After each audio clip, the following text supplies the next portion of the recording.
बिस्मिल्लाहिर्रहमानिर्रहीम। तो memory management strategies पे अब हम बात करेंगे और जो इसके बैकग्राउंड में कुछ बातें हम पहले देख लेते हैं।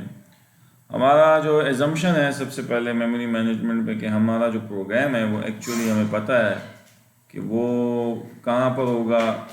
वो must be brought from disk, यानी उसको हम जो है ना डिस्क से लाएंगे और वो डिस्क से ला के उसको हम जो है मेमोरी में प्लेस करेंगे within a process to be run.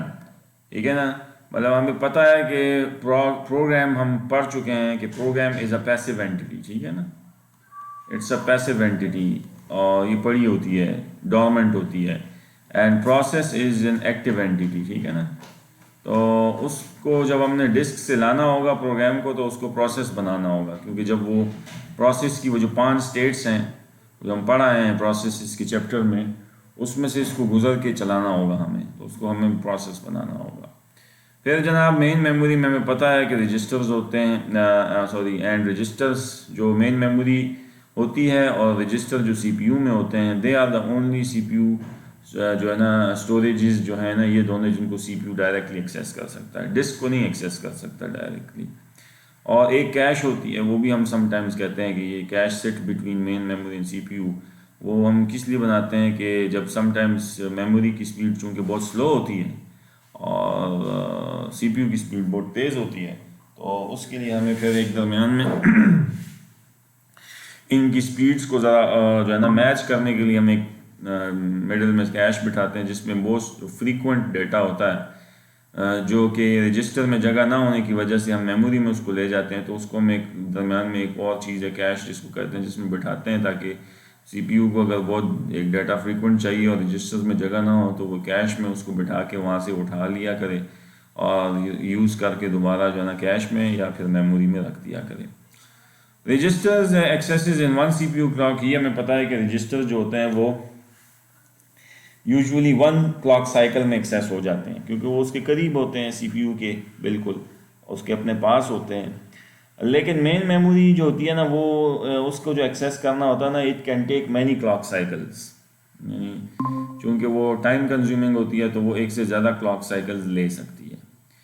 और कैश हमें पता है कि वो एक इंटरमीडिएट सी चीज़ होती है जो कि सीपीयू और मेन मेमोरी के दरमियान में बैठती है कैश आपकी जो है ना।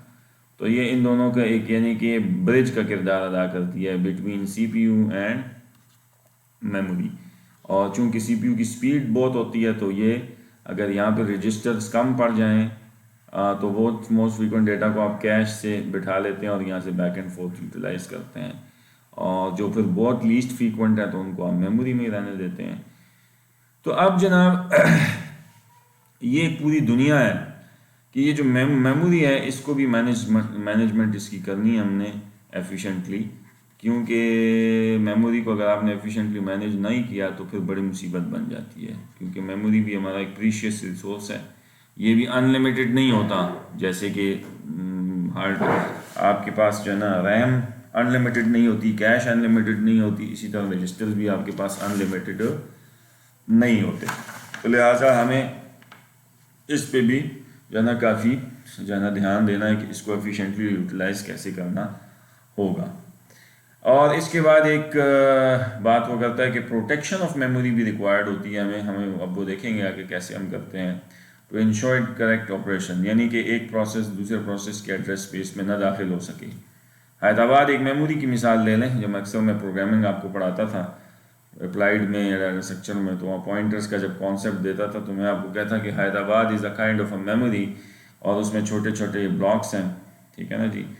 तो ये जो है ना मेमोरी ब्लॉक्स हैं, ये घर हैं हैदराबाद में, एक गली में ये घर हैं, तो ये प्रोटेक्टेड है ना, क्योंकि ये दीवारें आपने क्यों बनाई होती हैं, प्रोटेक्शन के लिए कि कोई दूसरा बंदा इसमें घुस ना सके। तो और एक दूसरे और आप अगर एक दूसरे के घर में किसी को घुसने बिला इजाज़त देते भी हैं तो वो किसको देते हैं, जिनका आपस में आपने हैंड शेक किया होता है, कि जो जिनको इजाज़त होती है। मसलन आपको चाचे मामे जो आपके हैं ताया हैं वो आप बग़ैर इजाज़त के भी आ जा सकते हैं, वो आप अंडरस्टूड होता है उनको। तो ये इसी तरह प्रोटेक्शन और मेमोरी यानी प्रोसेसेस भी अगर तो हमने पढ़ा है कि वो आपस में मेमोरी शेयर करते हैं यूजिंग शेयर्ड मेमोरी या FIFO या यूजिंग RMI या सॉकेट प्रोग्रामिंग, तो कुछ रिज़र्व कर लें तो फिर उसमें वो अंडरस्टूड होता है उन दोनों को कि वो एक कॉमन स्पेस पे एक दूसरे से कहते हैं कि हम एग्रीड हैं और उस पे जनाब हम एक दूसरे के साथ बात करेंगे, तो वो एक और चीज़ है। लेकिन अदरवाइज हमें we need to provide some means to protect the memory from other processes या अदर्स, ठीक है। अब जब हम आते हैं इस फ़लसफ़े को लेके चलते हैं तो हमारे पास एक तस्वर होता है बेस और लिमिट रजिस्टर्स का। अच्छा, पेयर ऑफ बेस और लिमिट रजिस्टर डिफाइन आप करते हैं आपका लॉजिकल एड्रेस स्पेस, ठीक है जी। अच्छा, लॉजिकल एड्रेस स्पेस जो है ना ये क्या है, देखिए लॉजिकल एड्रेस स्पेस वो होता है जो कि आपका प्रोग्राम को नज़र आता है, ठीक है ना जी। एक होता है, आगे हम जाके अभी पढ़ेंगे, फिजिकल एड्रेस स्पेस, ठीक है। तो फिजिकल एड्रेस स्पेस वो होता है जो कि एक्चुअली आपका प्रोसेस जिन मेमोरीज में पड़ा होता है, जिस मेमोरी में पड़ा होता है वो। और लॉजिकल एड्रेस स्पेस वो होता है जैसे आपने अपने मेमोरी है ना, आपने उसको तोड़ दिया, मसलन 0 से लेके इसने जो ना 10 24 000 तक तोड़ दिया और आपने लॉजिकली कह दिया है कि जनाब 0 से यहाँ तक जो ना ऑपरेटिंग सिस्टम का कोड, कर्नल का कोड पड़ा है लेट से, फिर इधर से लेके इधर तक जो ना प्रोसेस नंबर 1 का कोड है, फिर इसमें प्रोसेस नंबर 2 की एग्जीक्यूटेबल फाइल है यानी वो लोड है, वो चलेगी, फिर इधर जो है ना लेट से प्रोसेस 3 लोडेड है और लेट से यहाँ पे ये खाली है फ़िलहाल, इधर कोई भी लोड नहीं है। तो बेस और लिमिट रजिस्टर ये डिफाइन करते हैं कि देखें ये स्टार्टिंग एड्रेस है आपकी किसका, बेस रजिस्टर में आपका लॉजिक एड्रेस पड़ा है, starting address of your process 2 logical address base register में। और लिमिट में उसकी ये लेंथ पड़ी होती है कि कितनी इसकी लिमिट है, यानी ये कितना स्पैंड है, लंबाई इसकी कितनी है, कितना बड़ा प्रोसेस है, कितने इसकी लीगल एड्रेसेस हैं। तो लिमिट एक्चुअली लेंथ होती है, मतलब अगर इसकी मिसाल यहाँ पे जो है ना ये इसकी स्टार्टिंग एड्रेस इस प्रोसेस का जो है ना 340 और आपने लिमिट में क्या लिखा है 120.900 लिखा है, तो अब इसका मतलब है स्टार्टिंग ये है और लेंथ ये है, तो अब इसको जमा कर लें तो इसका लास्ट लीगल एड्रेस निकल आएगा 24। तो ये देखें इसका लास्ट लीगल एड्रेस बनाया ये, तो ये स्टार्टिंग लीगल एड्रेस और ये इसका आखिरी लीगल एड्रेस, ये इसकी लिमिट है, लेंथ। तो इससे फिर इसकी एक्चुअली स्टार्टिंग लीगल और एंडिंग लीगल एड्रेस आपको लॉजिकल एड्रेस पता चल जाता है। मतलब ये कहने का मकसद ये है कि ये इसका लॉजिकल एड्रेस स्पेस है। अगर ये प्रोसेस 2 अगर अपने ड्यूरिंग द प्रोग्राम एग्जीक्यूशन कोई एक ऐसा एड्रेस जनरेट करता है जो कि इस एड्रेस की रेंज से बाहर है, इस एड्रेस रेंज से बाहर है, तो वो इसके लिए इल्लीगल है, एक एरर आना चाहिए और आएगा। ये मेमोरी मैनेजर इस काम के लिए बैठा है कि वो प्रोटेक्ट करेगा दूसरे के एरिया को आपसे। You can not generate an address which is outside this range. और इसी तरह दूसरा प्रोसेस जो होगा वो अपनी उसकी जो है ना बेस रजिस्टर और लिमिट रजिस्टर की वैल्यू होगी, वो उससे फुदक नहीं सकता बाहर, उसको लिए वो इलीगल होगी। तो ये वो तो हाँ, वो जो मैंने जहाँ तक शेयर्ड मेमोरी की बात की तो वो एक और तस्वर होगा कि फिर अगर ये प्रोसेस और ये प्रोसेस जो है ना 1 और 2 जो है ना एक दूसरे से साथ शेयर करते हैं कि ये लक्साल शेयर्ड मेमोरी, तो फिर इनके लिए वो उसके मैकेनिज़्म है कि वो ये एड्रेसेस लीगल हो जाएंगे, इसके लिए भी लेट से ये लीगल हो जाएंगे with the permission of OS, क्योंकि ये फैसिलिटी आपको OS देगा ना। ठीक है, आप कंपाइलर के ज़रिए ये कुछ सिस्टम कॉल्स यूज़ करके ये रिक्वेस्ट करेंगे, but with the permission of OS आप ये काम करेंगे और फिर ये एरिया इन दोनों प्रोसेस के लिए भी लीगल हो जाएगा कि मिसाल प्रोसेस 1 इस पर कुछ राइटिंग करेगा और डाटा और लेट से प्रोसेस 2 यहाँ से रीडिंग करेगा अपने पास, तो फिर ये शेयर्ड मेमोरी जो हो जाएगी होगी। लेकिन आम हालात में एक प्रोसेस जो है वो किसी भी दूसरे प्रोसेस के एड्रेस स्पेस में जंप नहीं मार सकता, ये उसके लिए इलीगल है। होना भी चाहिए क्योंकि इसका तो फिर मतलब ये है कि मिसाल आपकी जो है ना ऑपरेटिंग सिस्टम में मुख्तलिफ एप्लीकेशंस ओपन हैं और एक एप्लीकेशन का कोड दूसरी एप्लीकेशन को किल करेगा या उसको मेल फंक्शनिंग उसकी शुरू हो जाएगी, तो बस फिर तो आपका ओएस तखरीबकारियाँ ही करता रहेगा। एक एप्लीकेशन दूसरे को काटेगी, दूसरी तीसरे को, पहले को, उसमें ऐसे हिडन कोड्स होंगे जो, तो फिर ओएस जो एक पुलिसमैन का किरदार अदा कर रहा है, उसका मेमोरी मैनेजर एक पुलिसमैन है ना मेमोरी का, वो पुलिसमैन का क्या रोल रह गया? फिर तो सारे जो आएंगे मेमोरी में प्रोसेस वो अपनी मर्जी करेंगे और अपनी बदमाशी करेंगे और जो जिधर जाएगा जाएगा। तो ये चीज़ आपका मेमोरी मैनेजर जो है ना अलाउ नहीं करना चाहता। अच्छा, अब इसके साथ साथ हम जो है जो एक तस्वर हमारे पास है कि अब हम यानी इसी को चलते हैं लेके आगे। ये एक थोड़ा सा हमने इस डायग्राम पे फोकस अब करना है कि हमारा जो एक मल्टी स्टेप प्रोसेसिंग होती है एक यूज़र प्रोग्राम की, तो इसमें एक सोर्स प्रोग्राम होता है। मसलन आपका C++ में आपने एक प्रोग्राम लिखा, तो कंपाइलर उसके पास वो जाता है, पहले कंपाइलर उसको जो है ना लेता है, कंपाइल टाइम जो है ना बाइंडिंग इसे हम कहते हैं। और ये कंपाइल टाइम बाइंडिंग में वो कंपाइलर क्या करता है कि उस कंपाइलर से एक ऑब्जेक्ट मॉड्यूल बना देता है, .ovj फाइल बन जाती है। और फिर वहाँ पे एक लिंकेज एडिटर होता है जो क्या करता है अदर ऑब्जेक्ट मॉड्यूल्स, अगर कोई और आपने इधर फाइलें जो है ना लिंक करनी है तो लिंकेज एडिटर फिर ये जो है ना इसको लिंक करता है। और ये लोड मॉड्यूल है, यहाँ से यहाँ तक ये लोड मॉड्यूल है आपका, यहाँ से यहाँ तक ये कंपाइल मॉड्यूल है और ये एग्जीक्यूशन मॉड्यूल है, या इसको रन टाइम मॉड्यूल भी कह सकते हैं, या यहाँ पे एग्जीक्यूशन टाइम बाइंडिंग होती है इस हिस्से में, ये भी इसको कहा जा सकता है। और फिर ये लिंकेज एडिटर क्या है, इसका लोड मॉड्यूल फिर क्या करता है, वो लोड करता है अगर यहाँ पे कोई सिस्टम लाइब्रेरीज होंगी इधर से कोई और आपने की, वो लोडर ने लोड की, एंड फाइनली फिर वो जो है ना in memory binary memory image आती है, उसको 0 1s 1 0s की फॉर्म में लाता है। फिर यहाँ पे डायनेमिकली अगर कुछ सिस्टम लाइब्रेरीज हैं, DLLs जिसे आप कहते हैं, ठीक है ना, और वो सारी कनेक्ट इसके साथ होंगी और फिर एक एग्जीक्यूशन फाइल बन जाएगी जो कि फाइनली फिर लाइन बाय लाइन आपकी एग्जीक्यूशन होगी। अब ये जो है इसमें कुछ इस्तिलाहात हैं उसको हम ज़रा क्लियर कर लेते हैं अभी। मिसाल के तौर पे मैं आपके सामने एक जो है इस पिछली जो है ना एक स्लाइड पे एक हमने अब चूँकि अप्लाइड प्रोग्रामिंग या डाटा स्ट्रक्चर वगैरह तो हम पढ़ चुके हैं, तो इसलिए अब हमें थोड़ी सी जो है ना प्रोग्रामिंग का जिसको बैकग्राउंड क्लियर हो तो वो उसको ये आसानी होती है फिर थोड़ा सा समझने में कि वो कुछ बातों को हम उस तरह से आसानी से समझ सकते हैं। तो एक मिसाल अगर मैं यहाँ से दिखा दूँगा तो आप मेरे साथ फिर ज़रा सा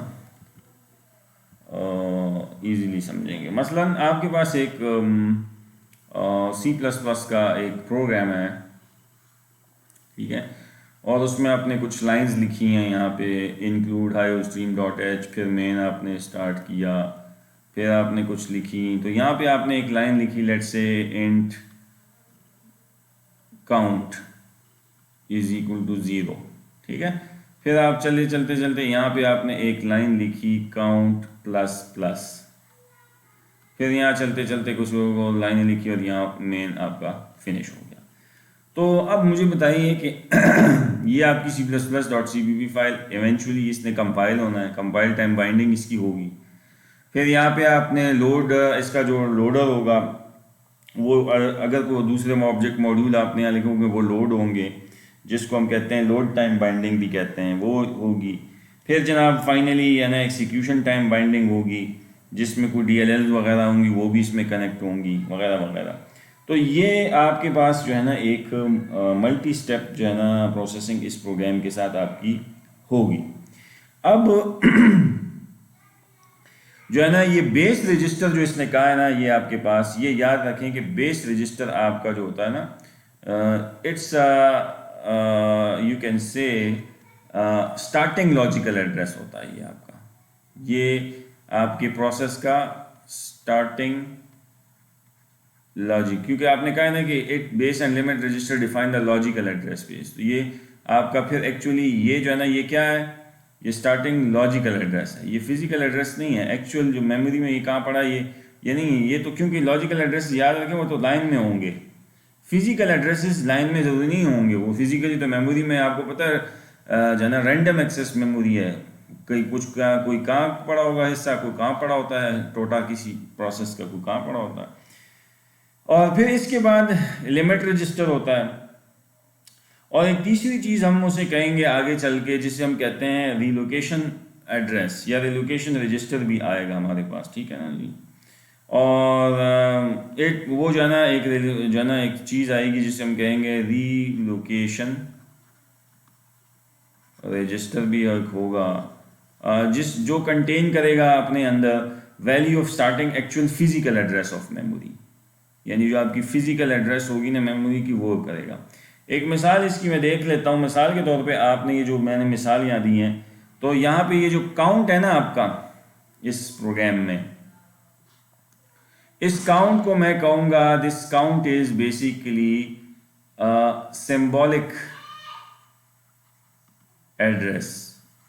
इस कोड में सिंबल है ना ये एक किस्म का, मतलब मशीन को काउंट तो नहीं पता होता कि काउंट को तो नहीं समझती है काउंट क्या बोला है, ये तो एक सिंबॉलिक एड्रेस है, ठीक है। फिर इसके सिंबॉलिक एड्रेस से एक जना याद रखें, एक इससे जो जनरेट होता है लोकेटेबल एड्रेस इससे जनरेट होता है, ठीक है ना जी। और उसकी मिसाल ये होगी कि for example I will say कि them 14 byte from the start of the module, 14 byte from start of module. मसलन आपका ये जना कोड जहाँ भी लोड हुआ है मेमोरी में, ठीक है ना जी, तो ये स्टार्टिंग एड्रेस होगा इसका आपके इसको मॉड्यूल का, और ये 14 बाइट बाद कहीं ये काउंट आपका आता है लेट्स से, ठीक है ना, या मतलब काउंट प्लस प्लस की ये लाइन है, या काउंट कहीं इनिशियली यूज़ हुआ है, ठीक है ना, मतलब या इसको कर लें या आप या चलें इस लाइन को इसको छोड़ दें। आप फर्स्ट टाइम काउंट आपने यहाँ यूज़ किया तो ये 14 बाइट के बाद आपने इसको, मिसाल के तौर पर मैं कह देता हूँ कि आपने इसको जो है ना यूज़ किया है फर्स्ट टाइम, ठीक है। इसको मैं छोड़ देता हूँ कि ताकि आप उसके साथ डबल दो दफ़ा मिक्स जो है वो ना हो, ठीक है। तो आपने फर्स्ट टाइम इसको काउंट यूज़ किया तो ये आपका सिंबॉलिक एड्रेस हुआ। आपने तो ये समझ लें कि स्टार्टिंग एड्रेस से ये 14 बाइट बाद पड़ा है ये काउंट आपका, ठीक है। तो ये इसका रीलोकेटेबल एड्रेस हुआ, ठीक है ना जी। तो फॉर एग्जांपल अब अगर आपकी ये जो मतलब वो कहता है for example 14 byte from the start of the module, ठीक है ना जी, मॉड्यूल से जाना तकरीबन 14 बाइट ये दूर बढ़ना है। फॉर एग्जांपल अगर आपका जो स्टार्ट ऑफ द जो है ना एड्रेस, अगर मैं उसी डायग्राम पे चला जाऊं तो लेट्स से अगर स्टार्ट ऑफ द एड्रेस आपका 30040 था इस प्रोसेस का, मतलब अगर ये यहीं पे ही आपका जो है ना कोड लोड था 30040, तो 30040 और आप काउंट का जो सिंबॉलिक एड्रेस करेंगे तो इसके साथ 14 ऐड कर लें तो ये 45003, तो ये इसका क्या निकला, this is a relocatable address for count.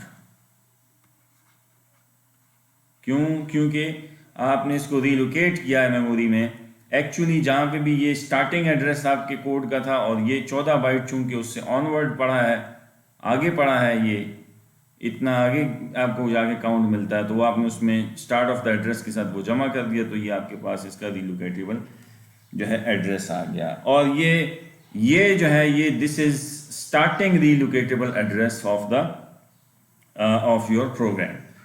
अब इसके बाद ये तो रीलोकेटेबल एड्रेस की बात, अब फिर एक्चुअल फिजिकल एड्रेस होगा। तो फिजिकल एड्रेस मैंने कहा था कि वो आपका क्या होगा, मिसाल के तौर पे कि वो इसके बाद आपको मिलेगा फिजिकल एड्रेस।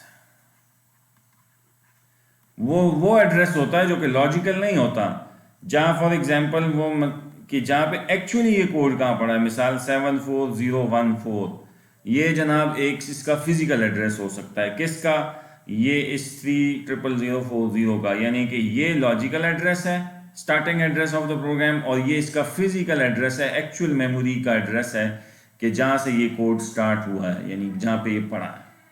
ठीक है जी। तो अब जब हम ये सारी जो है ना जो इंफॉर्मेशन जो है हमें समझ आ गई इन बातों की, तो अब मैं कुछ बातें करूँगा तो अब कुछ आपको वो इजीली समझ आना शुरू हो जाएंगी कि अब यहाँ पे जब मैं कहता हूँ कि दिस इज़ योर प्रोग्राम, तो अब अगर आप गौर करेंगे अब आपको वो जो सिंबॉलिक एड्रेसेस और रिलोकेटेबल एड्रेस और एब्सोल्यूट एड्रेसेस या फिजिकल एड्रेस या इसके लिए आपको किताब में एब्सोल्यूट एड्रेस लिटरेचर में भी एक इस्तिलाह मिलेगी। अच्छा, और लॉजिकल एड्रेस के लिए समटाइम्स कुछ लिटरेचर जो है ना वर्चुअल एड्रेस की इस्तिलाह भी यूज़ करेंगे। ठीक है जी। तो ये आपने ज़रा कंफ्यूज नहीं होना है, वर्चुअल एड्रेस या लॉजिकल एड्रेस। और इसी तरह सिंबॉलिक एड्रेस वो जो सिंबल्स आप यूज़ करते हैं प्रोग्राम के अंदर, जैसे काउंट है, आई जे के, ये असल में सिंबल, जैसे आपके कंपाइलर में सिंबल टेबल बनता है ना, तो सिंबल से है, वहाँ पे भी सिंबल्स का एक टेबल आप बनाते हैं, उसमें जो आपने वेरिएबल जितने भी डिक्लेयर किए होते हैं वो सारी चीज़ें उसमें सिंबल टेबल में पॉपुलेट हो जाती हैं, तो ये उससे है। और उसके बाद फिर एक रिलोकेटेबल एड्रेस, फिर फिजिकल एड्रेस और एब्सोल्यूट एड्रेस, ये दो नाम हैं डिफरेंट एक ही चीज़ के। अच्छा, अब जब इधर आए तो अब आपका जो प्रोसेस है, यानी जो प्रोग्राम होता है, वो जो प्रोसेस बनता है तो कैसे बनता है, आपका प्रोग्राम पहले कंपाइल करता है उसको, तो जनाब ये कंपाइल टाइम बाइंडिंग है हो गई यहाँ पे। ठीक है ना जी। तो ये कंपाइल टाइम बाइंडिंग हो गई, तो यहाँ पे सिंबॉलिक एड्रेसेस होते हैं ना इस लेवल पे, क्योंकि ये काउंट माउंट आपका कहाँ होता है, वो तो कंपाइलर सोर्स प्रोग्राम में लिखा होता है ना। उसके बाद फिर आप जब आते हैं तो यहाँ पे आपकी जनाब ये जो आपका ये मॉड्यूल है यहाँ पे, ये आपका यहाँ तक इसने लिखा हुआ है कौन सा है जनाब, यहाँ पे ये, और यहाँ पे कौन सी बाइंडिंग होती है, compile time binding, compile time binding होती है यहाँ कोड की आपकी। और उसके बाद जनाब आपकी होती है यहाँ पे लोड टाइम बाइंडिंग, और यहाँ पे जनाब आपकी जो होती है ना वो एग्जीक्यूशन टाइम बाइंडिंग।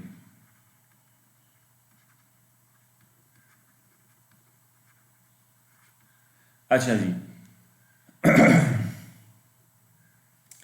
अच्छा, अब हमें ये पता है कि addresses in source programs are generally symbolic, like count वगैरह जो मैंने अभी आपको बता दिया। और यहाँ पे सिंबॉलिक एड्रेसेस होते हैं, यहाँ पे जो है ना इस स्टेज में रीलोकेटेबल एड्रेसेस ट्रीट होते हैं। और ये लेवल है ना यहाँ पे वो एब्सोल्यूट एड्रेस है। ठीक है ना जी। एब्सोल्यूट या जो फिजिकल, जिसको आपने कहा था फिजिकल एड्रेसेस, एक्चुअल जो होता है मेमोरी का, वो इस लेवल पे आपके जो है ना वो ट्रीट होते हैं। तो अब जो है ना कंपाइलर जो है ना वो क्या करता है, एक्चुअली कंपाइलर विल टिपिकली जो है ना bind these symbolic addresses actually to relocatable addresses. तो कंपाइलर क्या करेगा, दिस सिंबॉलिक एड्रेसेस को क्या करेगा, बाइंड करके किस में ले जाएगा, रिलोकेटेबल एड्रेसेस। और रिलोकेटेबल आपको समझ आ गई है ना जो मैंने अभी पीछे बताई, मसाल के तौर पे such as 14 bytes from the beginning of the module, यानी काउंट स्टार्ट से 14 बाइट नीचे पड़ा हो, कहीं लिखा हुआ है, डिक्लेयर हुआ है या यूज हुआ है। ठीक है। और फिर क्या करता है, लिंकेज एडिटर जो होता है वो फिर, और लोडर उसको या लोडर कह लें, ये जो लोड टाइम बाइंडिंग होती है वो क्या करता है, will in turn bind the relocatable address को वो क्या करता है टू द फिजिकल एड्रेसेस में वो मैप कर देता है, जो फॉर एग्जांपल वो मैंने पिछली मिसाल में 74014 आपको जनाब ये दी, तो ये फिजिकल एड्रेस। तो फाइनली आपको जो है ना आपकी ये जो बाइंडिंग है ये आपको क्लियर हो गई कि जनाब आपका कोड एक्चुअली किन किन फेजेस से गुजरता है बैक एंड पे, और फिर जाके फाइनली वो लैंड करके मेमोरी में कहाँ बैठता है या कैसे बैठता है। ठीक है जी। तो बहरहाल ये वैसे भी आप जब कभी आपको कोई प्रोग्रामिंग पढ़ाता है या कंपाइलर का कोर्स आप पढ़ते हैं तो वहाँ पे भी अक्सर आपको टीचर ये बातें थोड़ी सी आपके साथ वो शेयर करता है। तो लेकिन मैंने खैर थोड़ा सा इसको इसलिए शेयर कर दी क्योंकि थोड़ा सा आपको वो आइडिया एक फेयर हो जाए, क्योंकि जब हम आगे थोड़ी सी बात करेंगे मेमोरी की from different point of view तो वहाँ हमें थोड़ी सी बातें ईजिली जो है ना वो फिर समझ आएंगी।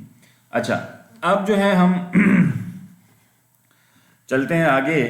तो अब हम आते हैं कि जनाब अभी बड़ी क्लियर हो गई बात कि जनाब एड्रेस जो अब वो कंपाइल टाइम बाइंडिंग है आपकी,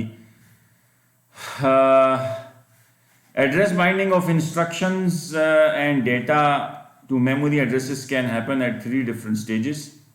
तो एड्रेस बाइंडिंग हमने अभी देख ली 3 स्टेजेस पे होती है। कंपाइल टाइम बाइंडिंग कब होती है कि if memory location is known as at priori, यानी कंपाइल टाइम बाइंडिंग तो आप तब करेंगे जब आपको मेमोरी लोकेशन प्रायरी पहले से ही पता हो,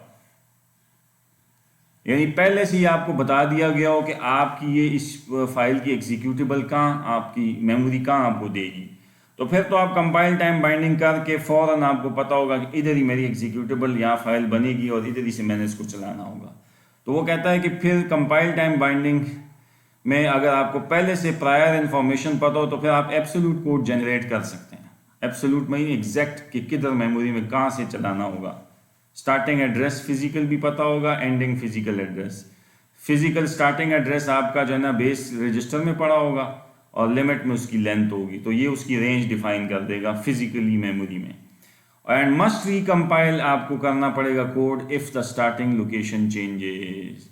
अगर आपने ये स्टार्टिंग लोकेशन कोड का चेंज कर दिया और तो ज़ाहिर लेंथ भी चेंज हो जाएगी। मिसाल फिजिकल एड्रेस आपका 74014 था कंपाइल टाइम जब आप कर रहे थे बाइंडिंग, और अब आपका मिसाल के तौर पे ये प्रोसेस स्वैप आउट हो गया और थोड़ी देर बाद स्वैप इन हुआ, तो अब आपने उसको 74014 के बजाय आपने उसको 94019 या 5 पे लोड किया है, तो अब आप उसको रिकम्पाइल करेंगे क्योंकि वो पुरानी लोकेशन पे नहीं पड़ा। तो ये फिर मुसीबत है, फिर यू नीड टू रिकम्पाइल। तो वो कहता है मस्ट रिकम्पाइल।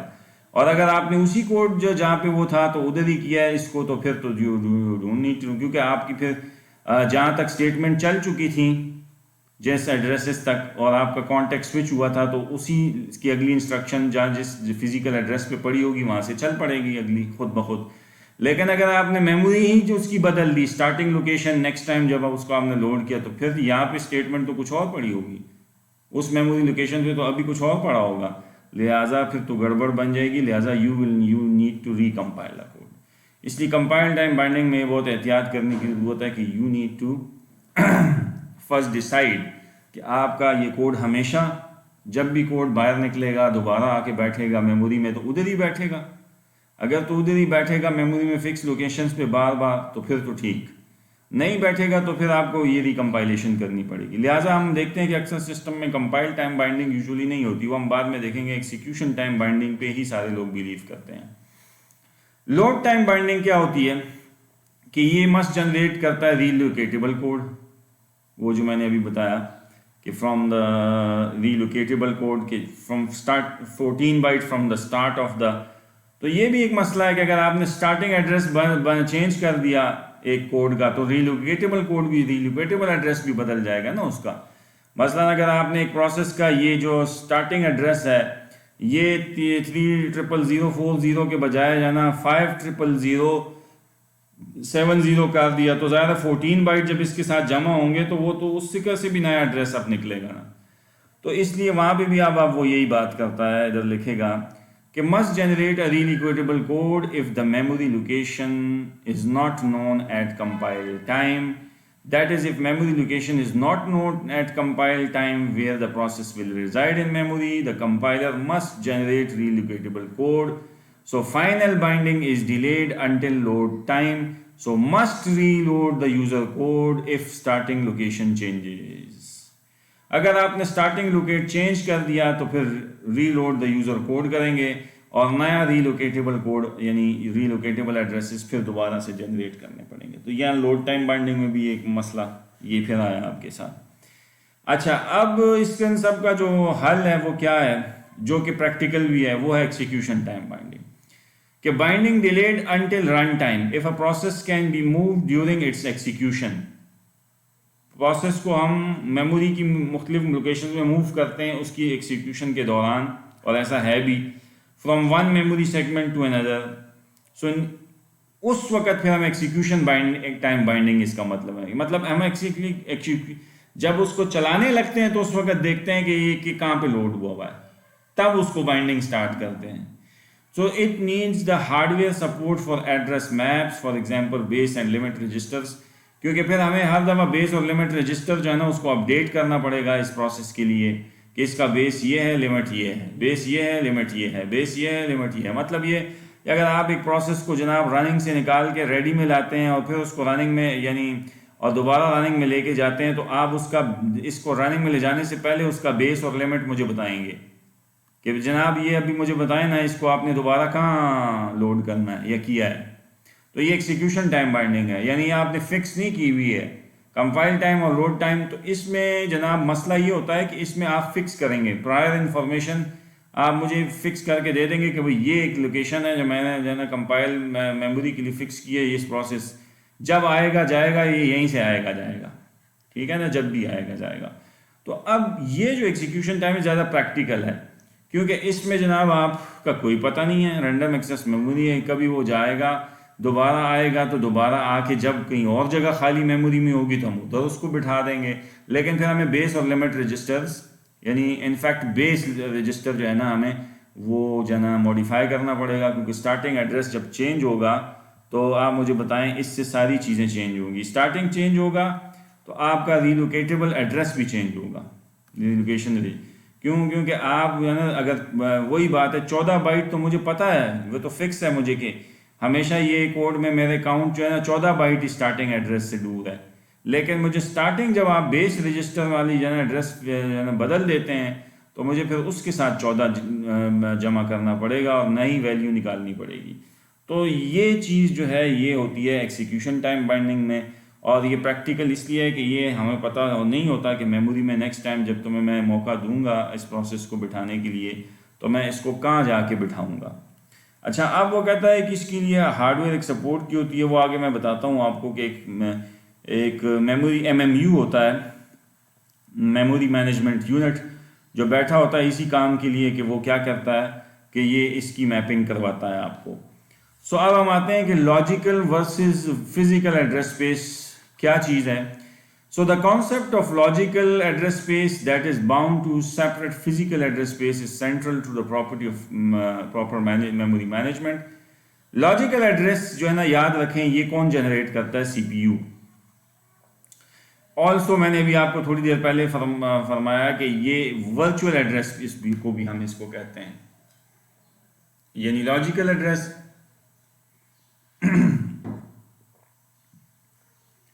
या फिजिकल एड्रेस एक ही बात है, और ये जो है ना जनरेट करते हैं, अभी एक डायग्राम से आपको फिर दिखाता हूं कि ये CPU जनरेट करते हैं, जबकि फिजिकल एड्रेसेस जो है ना these are address seen by the memory unit.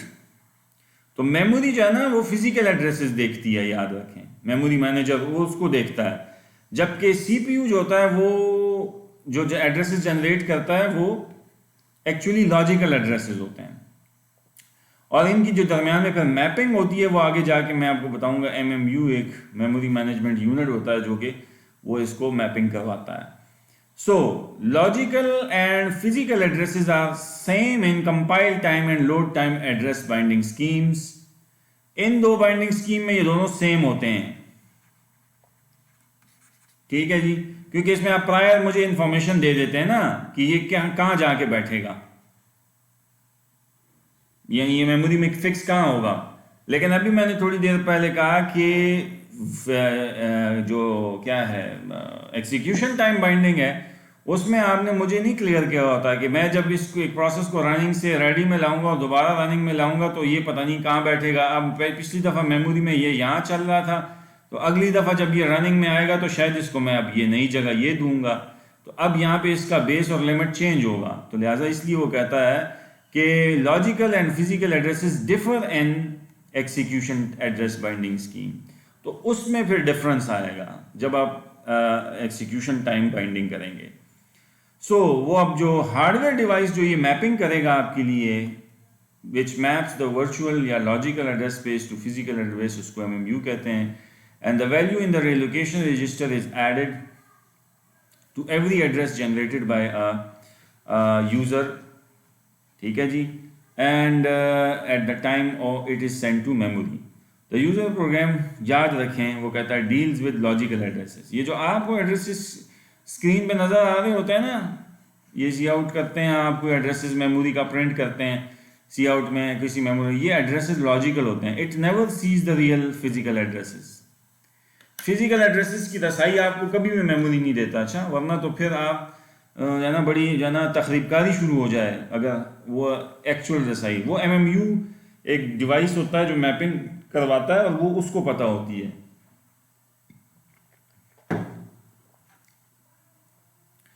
अच्छा जी, अब वो कैसे होती है वो जरा देख लेते हैं आगे।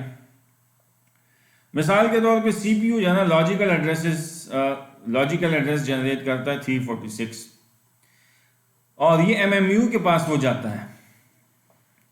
अब एमएमयू 346 जो है ना लॉजिकल एड्रेस जनरेट करता है, तो एमएमयू में ये जमा करता है। अब ये वैल्यू जो है ना ये आपको नहीं पता, एक प्रोसेस को, ये इसका स्टार्टिंग फिजिकल एड्रेस है।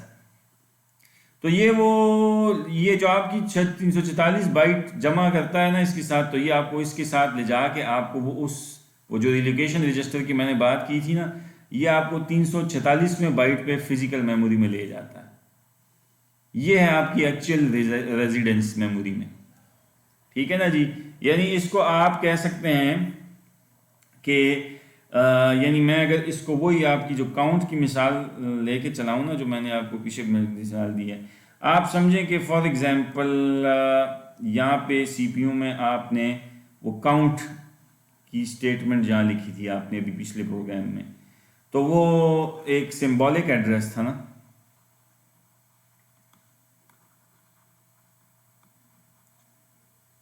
ठीक है जी।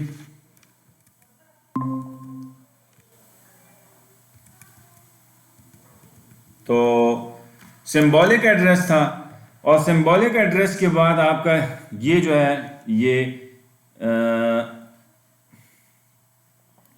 ये नंबर 1,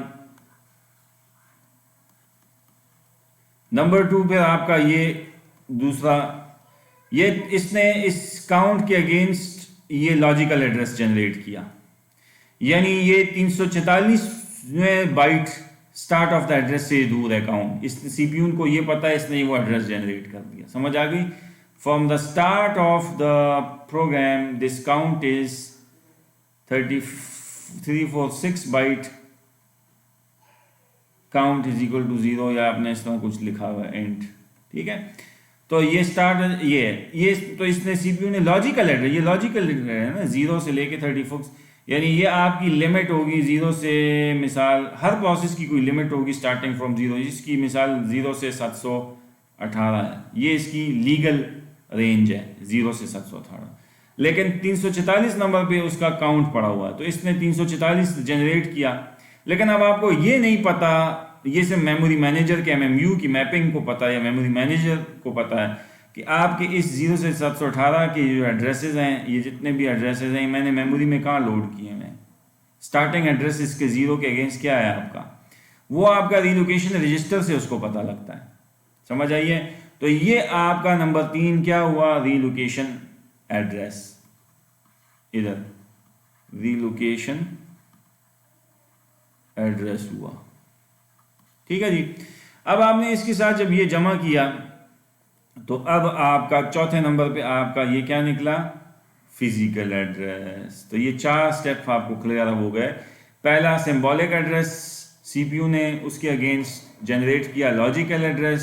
स्टेप 2 में मिसाल 346, यानी आप स्टार्टिंग से 346 नंबर पे दूर थे। फिर वहाँ से आपने रिलोकेशन रजिस्टर ने क्या किया, 1400 उसमें जमा किया। तो 1400 ये अब ये यहाँ से ऑनवर्ड ये जो चीज़ है ना, ये इधर से ऑनवर्ड अब आपको नहीं विजिबल यूज़र प्रोग्राम को, ये इधर से ऑनवर्ड अब ओएस का खाता शुरू हो गया। अच्छा, ये ओएस का मेमोरी मैनेजर अब इस चीज़ों को देख रहा है तो ये आपको जो है ना पर्दा हाइल है आपके और उसके दरमियान, एक्चुअल मेमोरी आपको वो नहीं दिखाएगा, वरना तो आप तखरीबकारी शुरू कर सकते हैं उसमें। तो बहरहाल ये यहाँ पे आए, फिर यहाँ से इधर से 14,000 से 14,000, तो 14,000 स्टार्टिंग एड्रेस है, आपका लॉजिकल एड्रेस उसने उसमें जमा किया और वो आपको ले गया मेमोरी में आपकी एग्जैक्ट लोकेशन में जहाँ पे उसने आपके लिए ये काउंट रखा हुआ है। काउंट का वेरिएबल इज इक्वल टू 0, यानी जहाँ पे उसने आपके लिए सेव किया हुआ है। ठीक है ना जी। और ये रिलोकेशन रजिस्टर को आप अपना, मैंने इसका दूसरा नाम आपने बेस रजिस्टर भी कहा कि बेस रजिस्टर में आपकी वो एग्जैक्ट वैल्यू होती है जो वो होती है फिजिकल जो आपका स्टार्टिंग एड्रेस है। ठीक है ना जी।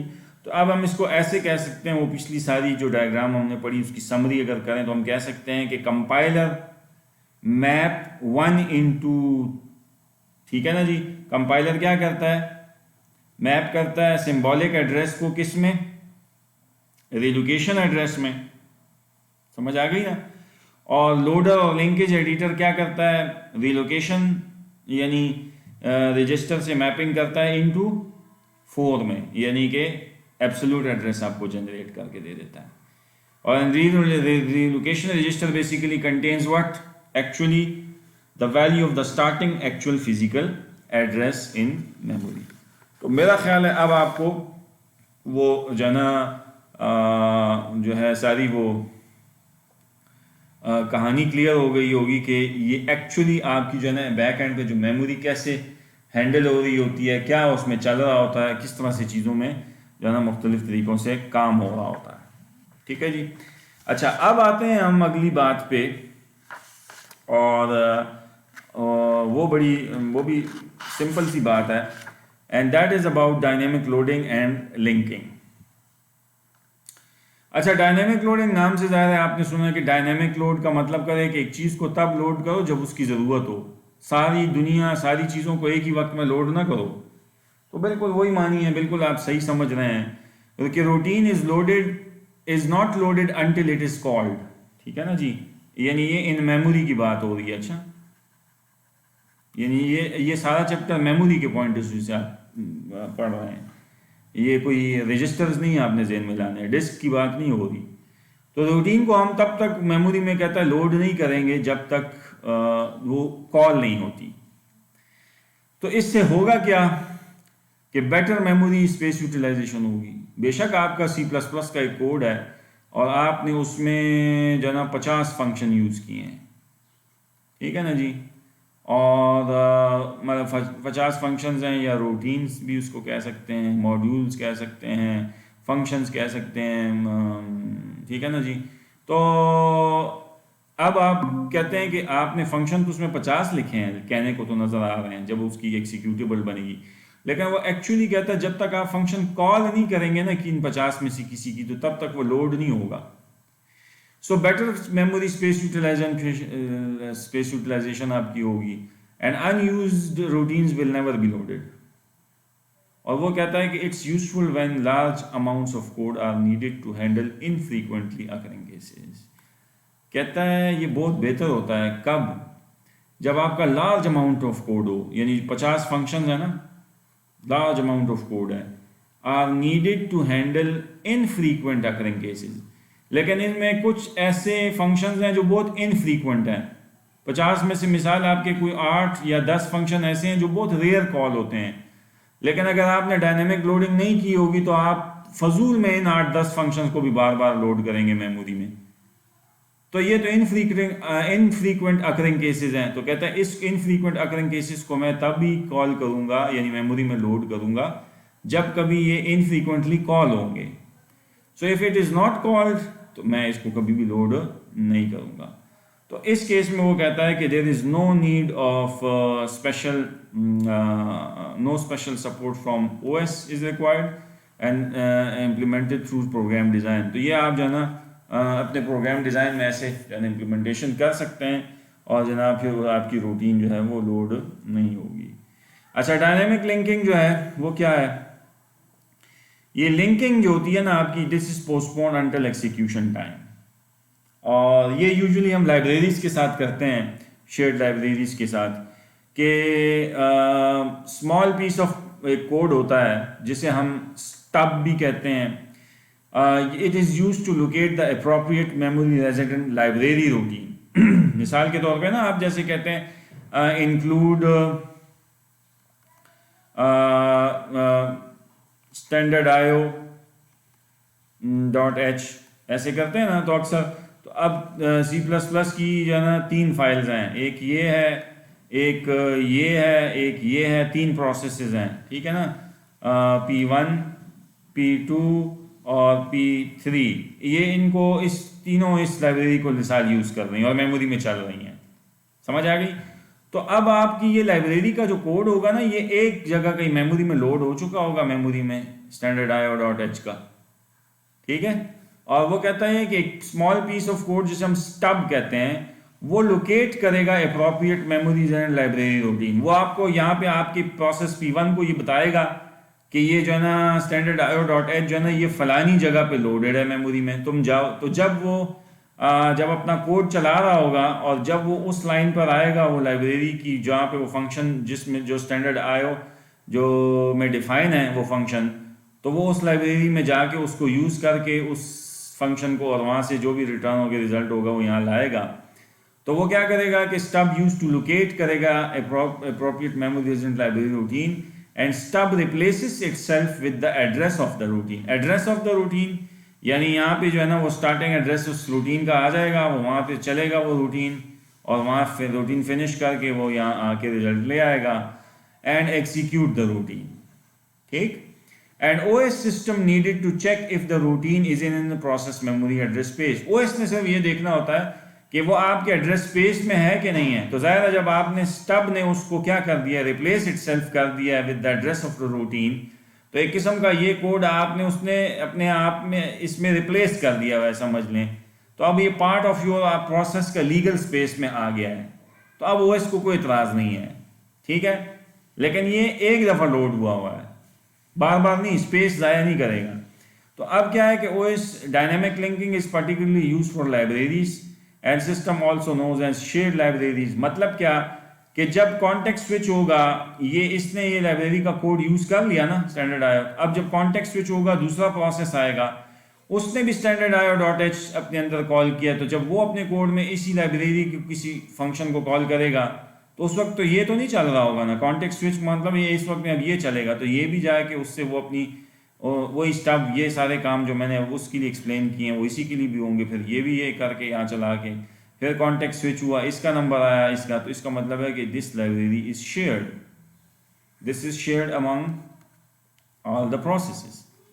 और इसको हम डायनेमिक लिंक लाइब्रेरीज कहते हैं कि डायनेमिकली लिंक हुई हैं। जब आपकी कोड में इसको ज़रूरत पड़ी है तो वो स्टब ने उसको लोकेट किया है कि कहाँ पे ये पड़ी है मेमोरी में, और वहाँ से उसको स्टब ने अपने एड्रेस स्पेस में इसको क्या किया है, रिप्लेस किया है, और यहाँ इसको चलाया है, और फिर आगे वो उसने अपना रूटीन का काम शुरू कर दिया है।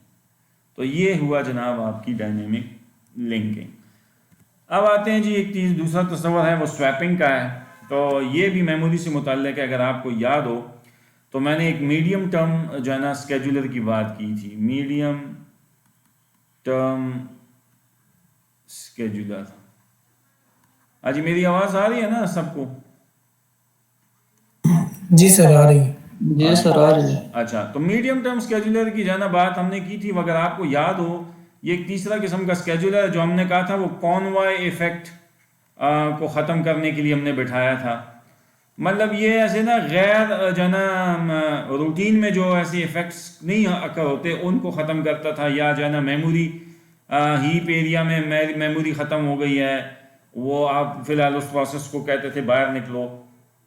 तो ये वही तस्वर को अभी यहाँ पे ये एक्सप्लेन कर रहा है कि वो करते कैसे थे आप, वो अभी वो यहाँ पे वो जो स्वैप स्पेस का तस्वर था वो बिल्कुल वही अब यहाँ एक्सप्लेन हो रहा है कि a process can be swap temporarily out of memory to the backing store. तो वहाँ पे अगर याद हो मैंने वो स्वैपिंग में स्वैप स्पेस जब दिखाया था तो मैंने रनिंग से एक यहाँ पे एक स्वैप स्पेस एक डब्बा बनाया था स्वैप स्पेस का, और ये रनिंग स्टेट से वो प्रोसेस इधर आ गया था, और फिर मीडियम टर्म्स ने जो है ना उस स्वैपर से उसको फिर रेडी स्टेट में ले आता था थोड़ी देर बाद, और फिर उसको फिर रनिंग में ले जाता था, और यहाँ पे फिर वो वेटिंग स्टेट थी, और यहाँ से फिर रनिंग में आता था, यहाँ से प्रोसेस न्यू होता था और यहाँ से टर्मिनेट हो जाता था। तो ये वही चक्कर है बिल्कुल। तो अब आप ये स्वैप स्पेस वो कहता है कि it's baking store which fast disk large enough to accommodate the copies of all the memory images of all users, and it must provide direct access to these memory images. Roll out और roll in क्या होता है कि swapping variant used to priority based scheduling algorithms. Lower priority process is swapped out so higher priority process can be loaded and executed. ये यही कह रहा है कि अगर swap space में कभी कभी हम ऐसे भी कर सकते हैं कि लोअर प्रायोरिटी प्रोसेस उसको उसमें फेंक दें, हायर प्रायोरिटी प्रोसेस को चला लें और कुछ देर बाद फिर उनको निकाल के स्वैप स्पेस से हम इधर रेडी क्यू में ले आएँ ताकि वो चल पड़ें। और फिर इसके बहुत सारे वेरिएंट्स हैं, वो एक तो मैंने कॉन्वॉय इफेक्ट का आपको बताया था, और बहुत सारे मुख्तलिफ रीज़न्स हो सकती हैं जिनकी बुनियाद पे आपका मीडियम टर्म स्केजुलर जो है आपके इस प्रोसेस को स्वैप स्पेस में फेंक सकता है और वहाँ से फिर कुछ देर के बाद निकाल सकता है। So system maintains a ready queue of ready to run processes which have memory images on disk. तो कुछ रेडी तो इधर मेमोरी में है और कुछ रेडी टू रन है वो स्वैप स्पेस यानी जो डिस्क पे पड़ी होती है। ये स्वैप स्पेस याद करें डिस्क पे मैंने कहा था होती है, और तो कुछ इधर रेडी हैं, तो ये वाले रेडी जो मेमोरी में वो तो डायरेक्ट रन हो जाते हैं। जो डिस्क पर हैं तो वो इसलिए रेडी टू कि वो ready to enter into disk queue हैं, तो वो फिर इस मेमोरी वाली क्यू में आएंगे डिस्क से, और उसके बाद फिर जो सीपीयू स्केड्यूलर है के हवाले हो जाएंगे, क्योंकि यहाँ पे जो है ना सीपीयू स्केड्यूलर बैठा होता है जिसे हमने शॉर्ट टर्म स्केड्यूलर कहा था, ठीक है ना, इस हिस्से में, और इधर मीडियम टर्म स्केड्यूलर बैठा है। तो बहरहाल ये सारी वो बातें हैं, ये इसकी पिक्टोरियल रिप्रेजेंटेशन है कि आपने जनाब एक प्रोसेस था वो यहाँ चल रहा था, उसको आपने स्वैप आउट किया, कुछ देर के लिए बेकिंग स्टोर पे ले गए, कुछ देर बाद जनाब यहाँ मसला हल हो गया, मेमोरी जो कम पड़ गई थी या कुछ मसला था वो हल हो गया, तो आपने उसको जो है ना, और उसकी जगह आप P2 को ले आए, और फिर कुछ देर बाद आप जो है ना जब ये भी निकल जाएगा या बन जाएगी मेमोरी की, तो फिर P1 को दोबारा जो है ना थोड़ी देर बाद आप इसको यहाँ ले आएंगे। अच्छा, अब वो जो है ना कहता ये है कि यूजुअली जो मेन मेमोरी होती है आपकी, उसमें हम जो है ना वो कहता है करते ये हैं कि पार्टीशन कर देते हैं। आपको पता है मेमोरी को हमने कहा था ना ऑपरेटिंग सिस्टम जब पढ़ रहे थे कि जनाब यूजुअली लो मेमोरी एरिया, मसलन ये लॉजिकल एड्रेस 0 से लेट्स के 10,000 तक मेमोरी लॉजिकल एड्रेसेस हैं। मैंने आपको कहा था कि मैं अभी आपको समझ आ गई है कि मैं मेमोरी में जो हम देखते हैं ना, these are logical addresses, these are not physical addresses. Physical तो MMU के ज़रिए जो अब हमने पढ़ लिया है, पहले मैं ये टेक्निकल इस्तिलाहात नहीं यूज़ करता था। MMU के ज़रिए मैपिंग के बाद हमें पता चलता है कि एक्चुअली मेमोरी में ये क्या होगा।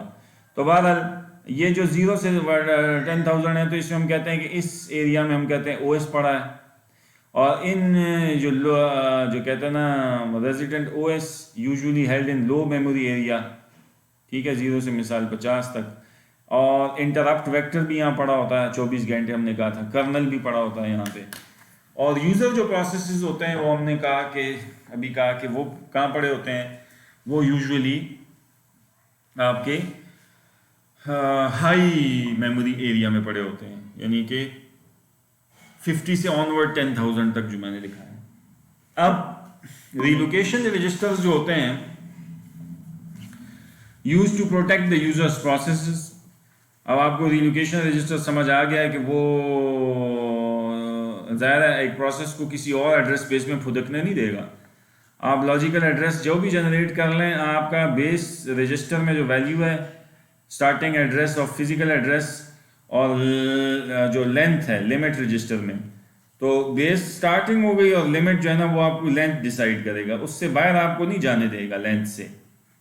तो अब वो अगर आप उससे ज़्यादा का कोई लॉजिकल एड्रेस जनरेट करते हैं, मिसाल आपकी जनरल रेंज है 0 से 100, यानी लेंथ में आपके लिमिट रजिस्टर में 100 पड़ा है, तो अब आप लीगली मुझे बताएं ना 0 से 100 के अंदर एड्रेसेस लॉजिकल जनरेट कर सकते हैं। क्यों? क्योंकि वो 0 से 100 जो होंगे वो बेस के साथ जमा हो जाएंगे और आपका एक लीगल एड्रेस फिजिकल निकल आएगा मेमोरी में। लेकिन अगर आपने 112 निकाला तो वो कहेगा ये तो लिमिट रजिस्टर से बड़ी वैल्यू निकल आई, इसका मतलब है आप 100 से लीगली 100 एड्रेसेस से बाहर की बात कर रहे हैं, इसका मतलब किसी और एड्रेस स्पेस में जाने की कोशिश कर रहे हैं। तो ये आपको प्रोटेक्ट करता है बेसिकली, ये जितने भी रिलोकेशन रजिस्टर्स होते हैं, from the other users processes from each other and from changing OS system code and data, यानी आपको वो ओएस के कोड में भी घुसने से बचाता है और दूसरे के प्रोसेसेस के कोड और डेटा से भी ये आपको कोशिश करता है कि उसको बचाए।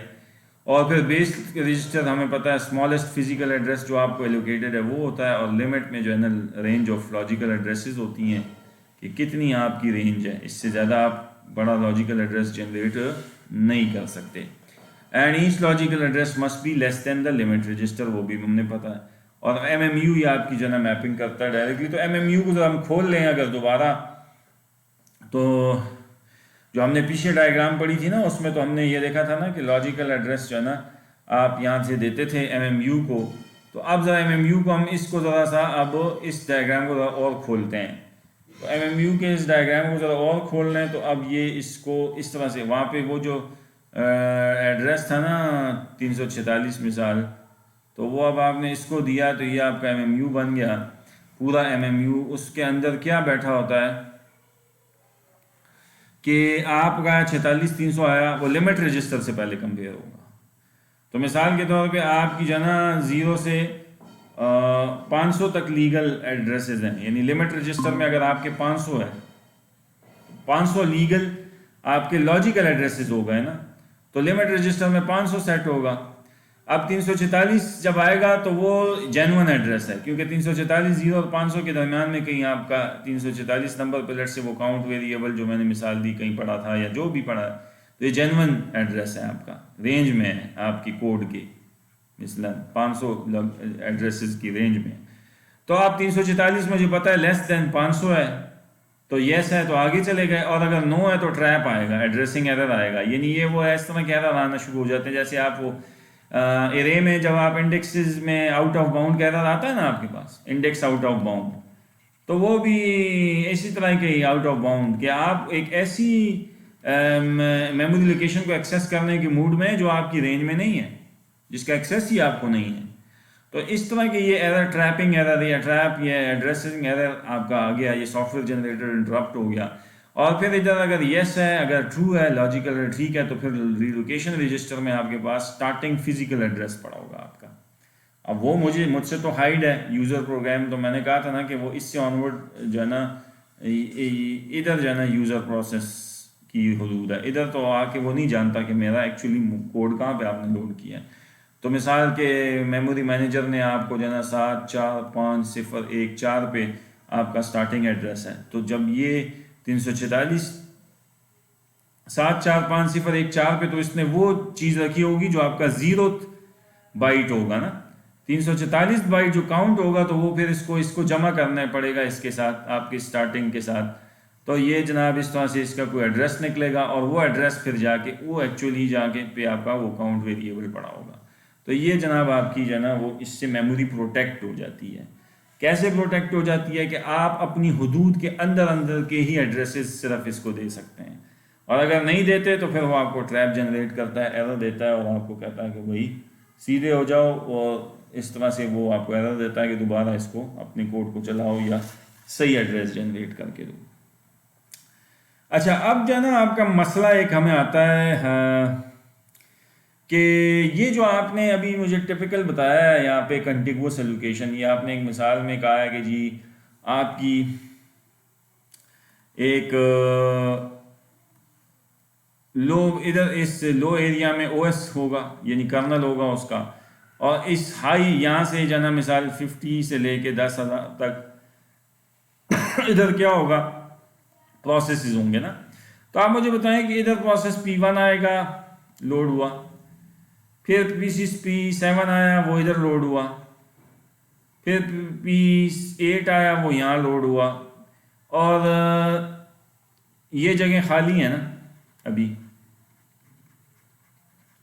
अच्छा, अब जब ये जगह खाली हैं, एक कोड, एक प्रोसेस आता है P9।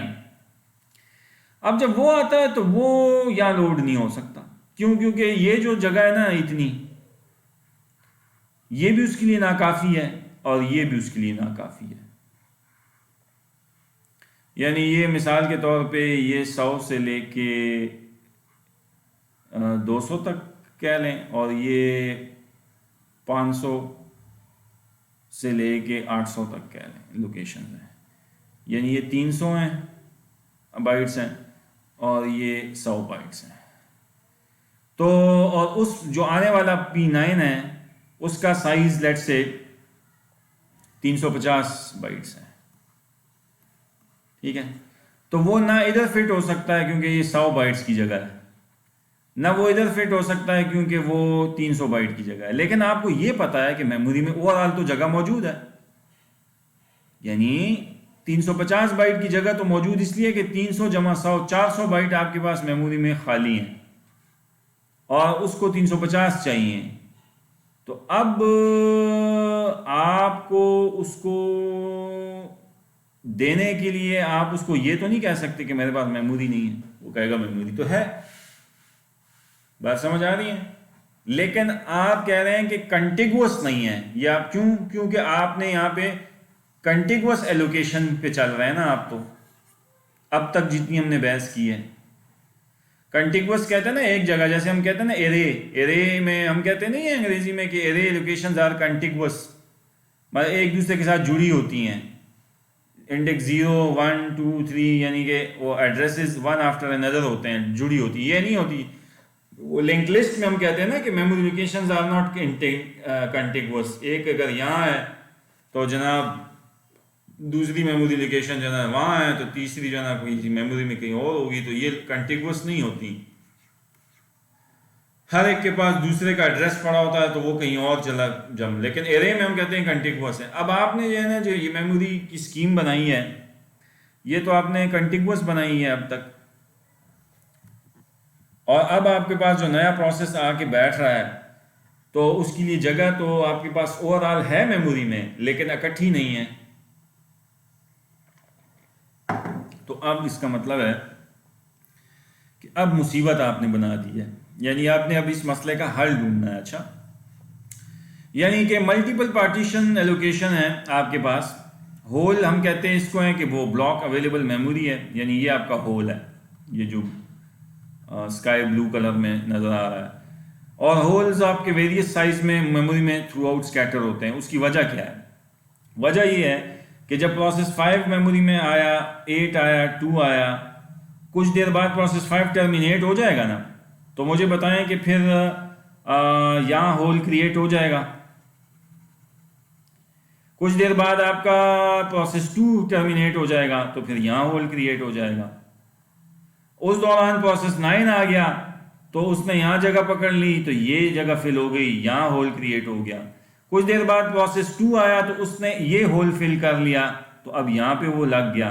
तो अब क्या मतलब है? ये आपके होल्स मुख्तलिफ मेमोरी में मुख्तलिफ जगह क्रिएट और फिल होते रहेंगे।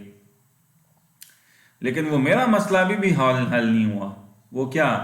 एक प्रोसेस आता है बड़ा, ठीक है ना जी, 500 बाइट का, और आपके पास होल्स तो बहुत ज़्यादा हैं। यानी ये होल है 200 बाइट का, इधर एक होल मिसाल ये ख़त्म हो गया, ये 100 बाइट का है मिसाल, इधर भी एक होल ख़त्म हो गया, ये जनाब 300 बाइट का है, या मिसाल 200 बाइट का है ये भी। तो अब आप मुझे बताएं, ये 200 बाइट, ये 200 बाइट, ये 400 और ये 500 तो हैं तो सही, लेकिन आप उसको देंगे कैसे? क्योंकि आप तो कंटिगुअस पे चल रहे हैं मेमोरी लूप। कंटिगुअस का मतलब ये है कि आपने एक प्रोसेस को जितनी भी जगह देनी है वो इकट्ठे देनी है। अब तक तो आप इस फलसफे पे चल रहे हैं। देखें ना, आपने शुरू में इस तस्वीर में देखें, प्रोसेस 8 को आपने बड़ा हिस्सा दिया है ना, क्योंकि प्रोसेस 8 शायद बड़ा प्रोसेस था, लेकिन कंटिगुअस स्पेस दी है, इकट्ठी दी है। ये नहीं किया कि प्रोसेस 8 के इतने हिस्से को कहीं और जगह दी हो और इतने जगह को कहीं और जगह दी हो। बराबरी में तकसीम नहीं किया मेमोरी को। समझ आ रही है इस डायग्राम में? तो कंटिगुअस मेमोरी एलोकेशन के अपने मसले हैं। वो मसले क्या हैं वो आपको समझ आ गए हैं कि अब एक बड़ा प्रोसेस आया तो वो फिर जना एक मुसीबत बन जाएगी। तो अब वो कहता है कि when a process arrives it is allocated memory from hole large enough to accommodate it. मतलब ये कि एक प्रोसेस जब आएगा तो आप देख लेंगे कि कौन सा होल है जो उसको फिट, जिसमें ये बैठ सकता है, वो उसको उठा के आप मुंह में दे देंगे। Operating system maintains information about free partitions, यानी फ्री होल्स देखेगा, और एलोकेटेड पार्टीशन कि किस किस को वो एलोकेट की हुई है उसने, बस वो ये दो इंफॉर्मेशन अपने पास रखेगा, और वो जिसको चाहेगा वो नया जो है ना क्या कहते हैं होल जिसमें वो फिट आ सके वो दे देगा उसको। ठीक है जी। तो अब वो कहता ये है कि उसके पास, ऑपरेटिंग सिस्टम के पास सिर्फ 3 स्कीम्स हैं जो वो चला सकता है। वो 3 स्कीम क्या है? How to satisfy the request of the n processes from the list of free holes. एक कहता है जी फर्स्ट फिट, एक है बस्ट फिट, एक है वर्स्ट फिट। नाम से जाहिर है, वो कहता ये है फर्स्ट फिट का ये मतलब है कि आप इस तस्वीरी खाके में चलें शुरू से यहाँ तक तो वो ऐसा ना, यहाँ तक तो वो इस बैठा है, यहाँ से आप चलें, और फर्स्ट फिट का मतलब है नीचे चलें जहाँ से पहला आपको होल मिले और वो लार्ज इनफ है जो इस नए को बैठा सकता है, बस वहाँ इसको बैठा दें, फर्स्ट फिट। तो इसमें आपको सारी मेमोरी विजिट नहीं करनी पड़ेगी, बस जहाँ पहली लोकेशन मिल गई जो उसके लिए काफ़ी है, जैसे प्रोसेस 10 को आपने यहाँ दे दी है 9 के बाद, बस तो आपने ये इतना मेमोरी सर्च नहीं की, ये इसको आपने सर्च नहीं किया आखिरी इस हिस्से को, ये इसको हम कहते हैं फर्स्ट फिट। फर्स्ट फिट बस शुरू ऊपर से नीचे चलो और फर्स्ट जहाँ फिट हो गए बस बैठा दो। ठीक है, तो ये भी एक एल्गोरिथम हो सकता है।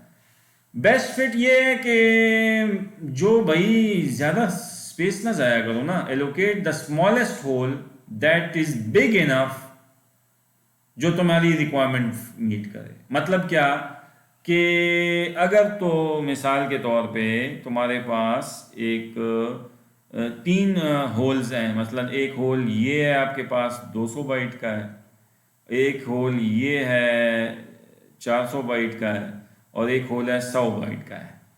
ठीक है, तो एक तुम्हारा प्रोसेस आता है तुम्हारे पास वो है 90 बाइट का, तो बेस्ट फिट ये करेगा कि वो चलेगा ऊपर से तो देखेगा 200 बाइट, हाँ इसमें भी फिट आता है, लेकिन वो देखेगा कि नहीं ये इसके लिए बेस्ट फिट तो नहीं है।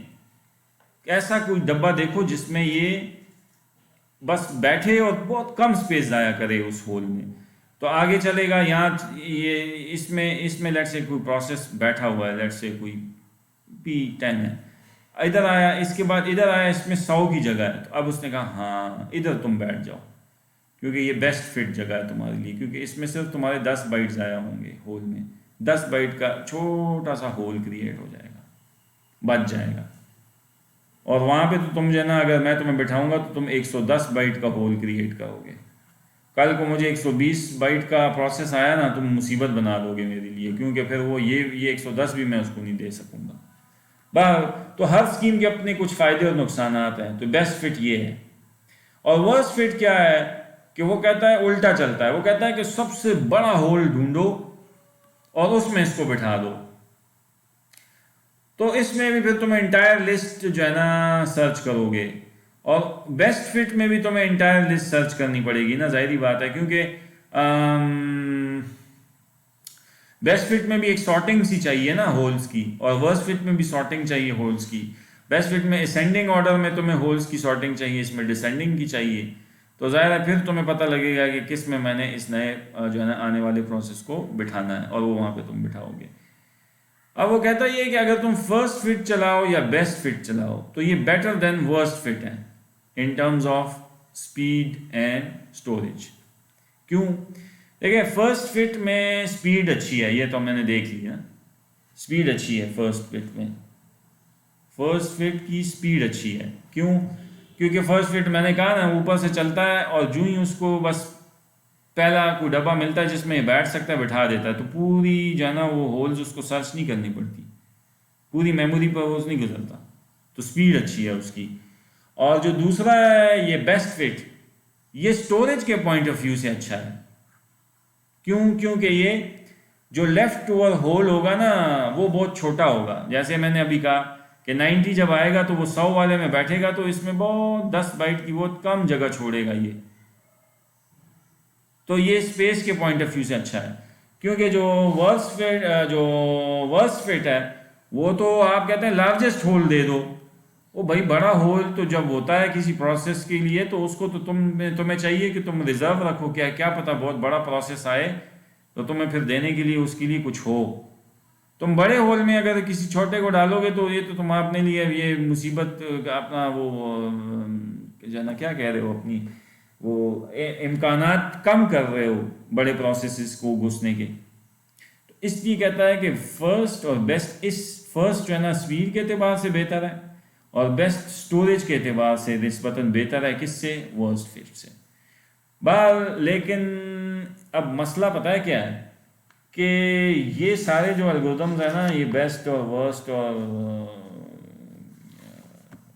फर्स्ट फिट, ये सारे इर्द गिर्द घूमते हैं किसके, ये इर्द गिर्द घूमते हैं आपके कंटिगुअस मेमोरी लोकेशन के। ठीक है ना जी, यानी आपकी जब मेमोरी होगी कंटिगुअस, यानी ये सारी उस बेस के इर्द गिर्द अपने एल्गोरिथम दे रहे हैं कि आप प्रोसेस को सबको एक जगह पे प्लेस करना चाहते हैं, या 5 को आप इधर रखना चाहते हैं, 2 को पूरा इधर रखना चाहते हैं। ठीक है, तो अब इस क्लास अभी हम वक्फा करते हैं। नेक्स्ट सेशन में अब हम ये डिबेट करेंगे कि कुछ लोगों ने ये सोचा कि भाई ये क्या लाजिम है कि आप प्रोसेस को कंटिगुअस स्पेसेस ही दें।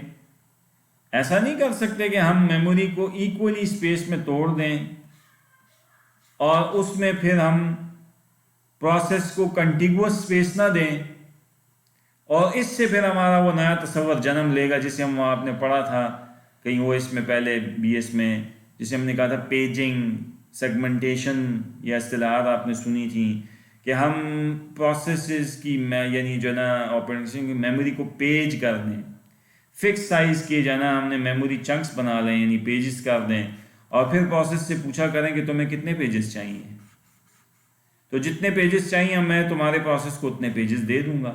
लेकिन वो पेजेस फिर फिक्स्ड नहीं होंगी, यानी एक जगह पे नहीं होंगी। शायद किसी प्रोसेस 5 के एक पेज यहाँ पे लोड हुआ हो, दूसरा यहाँ लोड हुआ हो और तीसरा कहीं यहाँ लोड हुआ हो, फिर मेमोरी कंटिगुअस नहीं रहेगी।